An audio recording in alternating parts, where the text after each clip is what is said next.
നാളെ ഉയർന്ന തിരമാലയ്ക്കും കടലാക്രമണത്തിനും സാധ്യത. ജാഗ്രത പാലിക്കണമെന്ന് നിർദ്ദേശം. കേരള തീരത്ത് നാളെ രാത്രി 11:30 വരെ 0.8 മുതൽ 1.2 മീറ്റർ വരെ ഉയർന്ന തിരമാലയ്ക്കും കടലാക്രമണത്തിനും സാധ്യതയുണ്ടെന്ന് ദേശീയ സമുദ്ര സ്ഥിതിപഠന ഗവേഷണ കേന്ദ്രം. തെക്കൻ തമിഴ്നാട് തീരത്ത് നാളെ രാത്രി 11:30 വരെ 1.0 മുതൽ 1.5 മീറ്റർ വരെ ഉയർന്ന തിരമാലയ്ക്കും കടലാക്രമണത്തിനും സാധ്യതയുണ്ടെന്നും സമുദ്രസ്ഥിതി പഠന ഗവേഷണ കേന്ദ്രം അറിയിച്ചു. മത്സ്യത്തൊഴിലാളികളും തീരദേശവാസികളും ജാഗ്രത പാലിക്കണമെന്നും അധികൃതർ അറിയിച്ചു.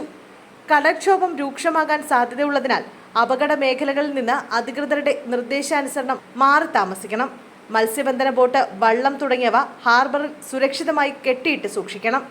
വള്ളങ്ങൾ തമ്മിൽ സുരക്ഷിത അകലം പാലിക്കുന്നത് കൂട്ടിയിടിച്ചുള്ള അപകട സാധ്യത ഒഴിവാക്കാം. മത്സ്യബന്ധന ഉപകരണങ്ങളുടെ സുരക്ഷ ഉറപ്പാക്കണം. ബീച്ചിലേക്കുള്ള യാത്രകളും കടലിൽ ഇറങ്ങിയുള്ള വിനോദങ്ങളും പൂർണ്ണമായും ഒഴിവാക്കണമെന്നും അധികൃതർ അറിയിച്ചു.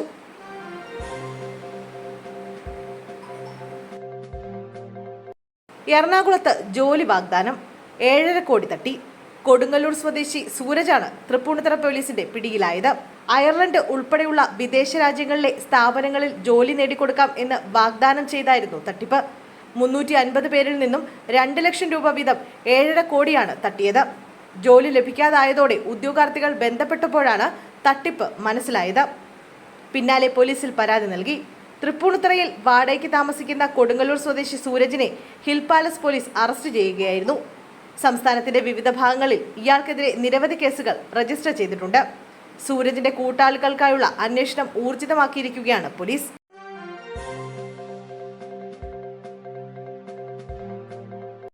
106-കാരിയെ CPM-കാർ നിർബന്ധിപ്പിച്ച് വോട്ട് ചെയ്യിപ്പിച്ചെന്ന് പരാതി. വീട്ടിലെ വോട്ടുമായി ബന്ധപ്പെട്ട് CPM-നെതിരെ പരാതിയുമായി UDF. 106 വയസ്സായ സ്ത്രീയെ നിർബന്ധിപ്പിച്ച് വോട്ട് ചെയ്യിപ്പിച്ചുവെന്നാണ് പരാതി. വയോധികയെ നിർബന്ധിപ്പിച്ച് വോട്ട് ചെയ്യിപ്പിച്ചതിന് തെളിവായി ദൃശ്യങ്ങളടക്കം കൈവശമുണ്ടെന്നാണ് UDF വാദം. പേരാവൂരിലെ 121 നമ്പർ ബൂത്തിലാണ് പരാതി. കല്യാണി എന്ന വോട്ടറെ CPM ബംഗളംകുന്ന് ബ്രാഞ്ച് അംഗം ഷൈമ വോട്ട് ചെയ്യാൻ നിർബന്ധിക്കുന്ന വീഡിയോ സഹിതമാണ് UDF പരാതി നൽകിയത്. തെരഞ്ഞെടുപ്പ് ഉദ്യോഗസ്ഥർ ഇതിന് കൂട്ടുനിന്നെന്നും ആക്ഷേപമുണ്ട്. താൻ വീട്ടിലില്ലാത്ത സമയത്ത് CPM പ്രവർത്തക കല്യാണിയെ സമ്മർദ്ദത്തിലാക്കി വോട്ട് ചെയ്യിപ്പിച്ചെന്ന് ചെറുമകളും പരാതി നൽകിയിട്ടുണ്ട്.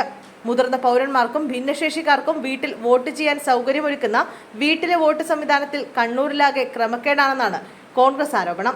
ഇതിനിടെ കണ്ണൂരിൽ തന്നെ UDF-നെതിരെ കള്ളവോട്ട് പരാതിയുമായി LDF-ഉം എത്തി. K. കമലാക്ഷി എന്ന വോട്ടർക്ക് പകരം V. കമലാക്ഷി വോട്ട് ചെയ്തു എന്നാണ് ആക്ഷേപം. ഇതിന് കോൺഗ്രസ് അനുഭാവിയായ ബൂത്ത് ലെവൽ ഓഫീസർ കൂട്ടുനിന്നുവെന്നാണ് പരാതി.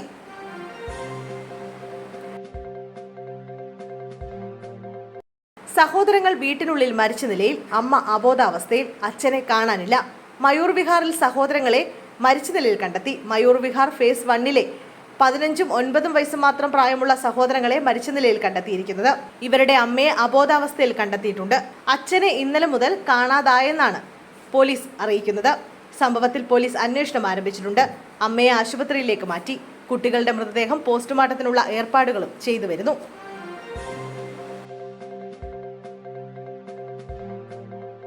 വരും മണിക്കൂറിൽ ഇടിമിന്നലോട് കൂടിയ മഴ. 5 ജില്ലകളിൽ മഴയ്ക്ക് സാധ്യത. സംസ്ഥാനത്തെ 5 ജില്ലകളിൽ വരും മണിക്കൂറിൽ ഇടിമിന്നലോടുള്ള മഴ സാധ്യതയെന്ന് കേന്ദ്ര കാലാവസ്ഥാ വകുപ്പിന്റെ അറിയിപ്പ്. ഇന്ന് രാത്രി തിരുവനന്തപുരം, കൊല്ലം, കോഴിക്കോട്, കണ്ണൂർ, വയനാട് ജില്ലകളിൽ ഇടിമിന്നലോട് കൂടിയ മഴയ്ക്ക് സാധ്യതയുണ്ടെന്നാണ് അറിയിപ്പ്. ഈ ജില്ലകളിൽ മണിക്കൂറിൽ 40 കിലോമീറ്റർ വരെ വേഗതയിൽ വീശിയേക്കാവുന്ന ശക്തമായ കാറ്റിന് സാധ്യതയുണ്ടെന്ന് കേന്ദ്ര കാലാവസ്ഥാ വകുപ്പ് അറിയിച്ചിട്ടുണ്ട്. അടുത്ത 3 മണിക്കൂറിൽ കേരളത്തിലെ തിരുവനന്തപുരം, കൊല്ലം, കോഴിക്കോട്, വയനാട്, കണ്ണൂർ ജില്ലകളിൽ ഒറ്റപ്പെട്ട ഇടങ്ങളിൽ ഇടിമിന്നലോട് കൂടിയതോ നേരിയതോ മിതമായതോ ആയ മഴയ്ക്കും മണിക്കൂറിൽ 40 കിലോമീറ്റർ വരെ വേഗത്തിൽ വീശിയേക്കാവുന്ന ശക്തമായ കാറ്റിനും സാധ്യതയുണ്ടെന്ന് കേന്ദ്ര കാലാവസ്ഥാ വകുപ്പ് അറിയിച്ചു.